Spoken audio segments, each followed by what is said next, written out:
Hey everybody, and welcome back to my channel. Today I'm going to be telling you all about my experience getting diagnosed with borderline personality disorder. If you're new to the channel, thank you and welcome. I'm so glad to have you. My name is Devin and I make videos about all things mental health and chronic illness. I have more information about myself as well as other videos for you to watch down in the description below. So go and check those out and learn more about me. And if you're a returning viewer, thank you so much. I'm so happy to have you back.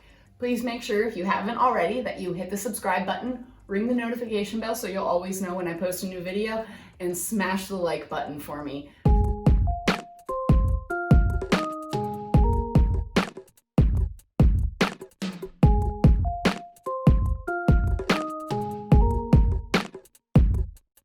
So to get a little bit more background on me and my experience growing up with mental illness, you may want to go back and watch my videos on growing up with generalized anxiety and major depressive disorder. I explain a little more of my life in there growing up than I will in here. I don't particularly want to retell you about all of that trauma all over again, so I'm going to fast forward a little bit and start around the time that I was diagnosed. So before I was diagnosed with BPD, I was diagnosed with generalized anxiety disorder and major depression. I went to get help for them and was officially diagnosed with both of those disorders when I was about 15 years old.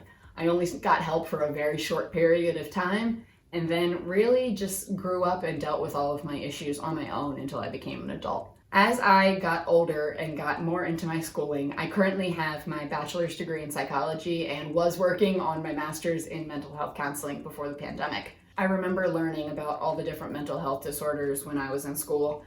And when I learned about BPD, it was almost like an antenna went up. I didn't genuinely believe that I had it, but it was like, that seems a little weird. Okay, cool. Just kind of moved on with my life. I, at that point, really saw myself as a person with depression and anxiety.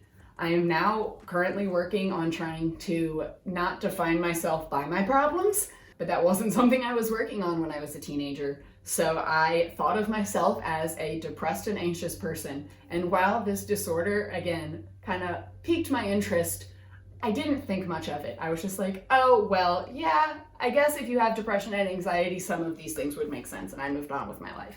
And then I started taking more classes and learning more. And every time borderline personality disorder was brought up, I was like, I might have that. And that's what they really try to not get you to do when you are a psychology student. They tell you that you're going to be diagnosing yourself, and by the time you leave, you're going to have a list of 12 mental health disorders that you claim you have and you don't have. So I was trying really hard to acknowledge the fact that this seemed like something that I may be dealing with or that is similar to what I'm dealing with, but I can't diagnose myself with it. And it just kind of stayed in the back of my head for a long time. I remember talking to my friend at school and my now husband and bringing up the idea and being like, what do you think of this? And they were like, yeah, that kind of sounds like you. But again, they are not mental health professionals, so it was just this seems really interesting. Fast forward a little bit, and I had to go to the hospital for suicidal ideation. I also did a video all about checking myself in, so make sure you go back and check that video out. But while I was in the hospital was when I got diagnosed with BPD. About 2 days after I was admitted to the mental hospital, I finally got to see a doctor. I decided to go to a mental hospital right before New Year's, so the staffing was all over the place, and while they usually try to get people in super quickly, it was almost 2 days before I saw the doctor. So I went in to sit down with the psychiatrist, and she just asked me a few questions. And I remember one of them being, do you deal with self-harm? And I was like, yes. And she kind of asked about my history, and I told her about that. And then she asked me some more questions. Do you make impulsive decisions? Do you have stable relationships? Do you have a fear of abandonment? Do you have a history of trauma or abuse that is commonly associated with this disorder? So she went through all of these things and she looked at me, and I can tell you, I did not even mention the possibility of the disorder to anybody in that hospital. I didn't mention it to my roommate, to any of my friends that I have made. I didn't tell anybody. mostly because I didn't want to diagnose myself. I thought that I had anxiety and depression that I had been diagnosed with, and that this was just an exacerbation of those things. But after she asked me those questions, she just looked at me and was like, "Have you ever heard of borderline personality disorder?" And I started crying. She felt so bad, and I think it's because she thought that I was obviously devastated that she had brought up the possibility of this disorder. But for me, it was relief. It was, oh my God, you're not crazy. Yes. So I said, yeah, I've heard of that. And she looked at me and she kind of explained the disorder to me a little bit. If you want more information on the disorder, earlier this week, I released a video that explained the 9 diagnostic criteria. So go back and watch that video. But she explained the disorder to me and how it could affect people, and everything she was saying, I was like, yep, that's me, that's me, that's me, that's me. She gave me a bunch of paperwork and essentially told me, no, you do not have this borderline personality disorder that's off the charts, and you need to be heavily medicated and possibly institutionalized. She explained to me that no, I was not the most extreme case. I am very lucky to say that in most respects, I am functional. I've been able to get my degree. I've been able to have long-term relationships.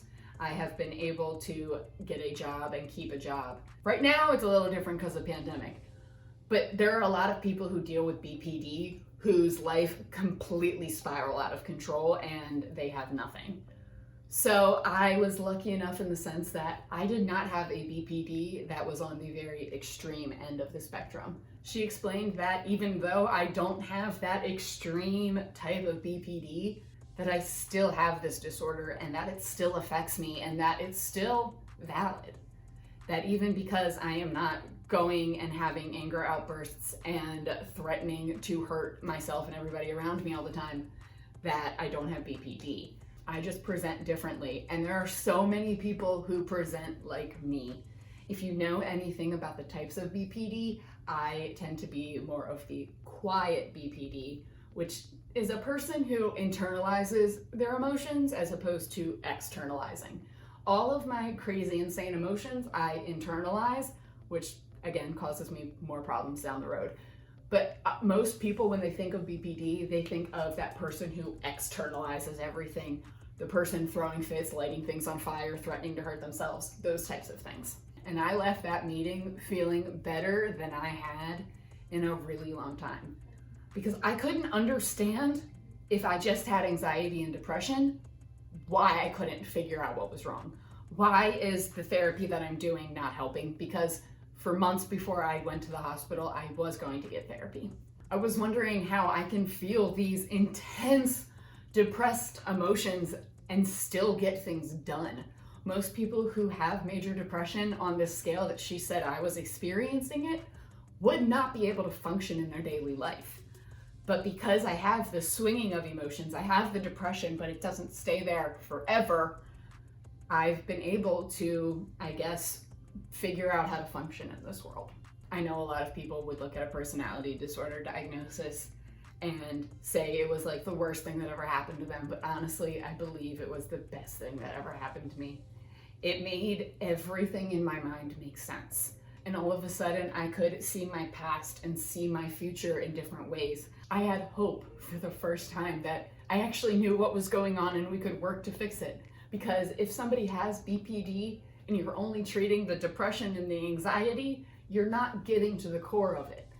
So I was just so excited to know what was wrong with me. I mean, I'm not gonna lie, I was a little happy to be right, but I was so excited to know what was wrong with me and kind of be on the path of getting better.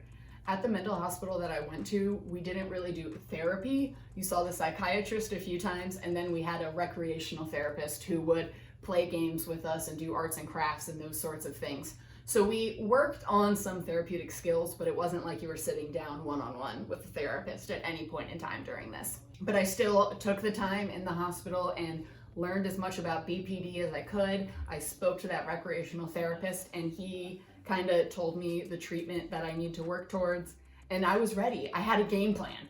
I was ready to get out of that hospital and fight this thing. I knew it was gonna be hard, but like, I knew what was wrong and I knew at least the steps to take to try to fix it. And I was so relieved. That's really the only way I can put it, is relieved. If you watched my previous vlog, you'll know that I'm dealing with chronic joint pain and my hips are really starting to bother me. So I'm going to end my video today here. I want to thank you guys so much for listening to my ramblings and my stories. I just want to send lots of love and positive energy to all of you out there. I know that everybody is going through a really hard time and the world is in a really crazy place. We're all suffering so much right now. So I just want to send a little bit of love and light to you guys. If you've made it all the way to the end of the video, please make sure that you smash the like button for me. Click subscribe if you haven't already. Ring that notification bell. If you have any questions about borderline personality disorder, my experience with it, how I kind of deal with the stigma against the disorder, please feel free to leave them down in the comments below and I will get back to you. Next week, I'm going to be posting videos all about ADHD, so make sure that you stick around and watch those. Thank you again so much for watching. You guys are amazing. I'll see you next time.